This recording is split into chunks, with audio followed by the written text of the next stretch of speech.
যাই হোক, তো ওই 30 মিনিটের এপিসোডের জন্য তো এখানে এসে দেখতে পাই যে তোমরা আমাদের কতটা ভালোবাসো, সেটার জন্য মন থেকে অসংখ্য ধন্যবাদ। এভাবেই ভালোবেসো আমাদের। দিদি, একটা কথা তোমার অনুমতি নিয়েই বলতে চাই যে আপনারা এটা মনে রাখবেন, যদি আপনাদের কোনো ধারাবাহিক ভালো লাগে, টিআরপি বলে একটা জিনিস হয়, তার উপর ডিপেন্ড করে সেই ধারাবাহিক কতদিন চলবে না চলবে।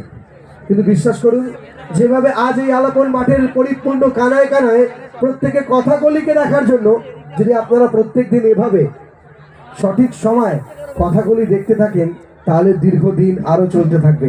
সেটা আপনাদের হাতেই আছে। তাই আজকে এই ময়দান থেকে কথা দিতে হবে, প্রত্যেকটা দিন প্রত্যেকটা এপিসোড আপনারা দেখবেন তো, কথাকলিকে ভালোবেসে যাবেন তো এভাবেই, তাহলে আরো দীর্ঘায়িত হবে কথাকলির বহু এপিসোড। আমার মনে হয় দিদি, যেভাবে মাঠে মানুষ রয়েছে, এভাবে যদি প্রতিটা দিন টিভির সামনে মানুষ বসে, তাহলে এই কথাকলি আরো সময় ধরে চলতে থাকবে। একদমই তাই। এবং যারা হটস্টারে দেখো ঠিক আছে, কিন্তু সন্ধ্যে 7টার সময়তেও স্টার জলসায় দেখো, তাহলে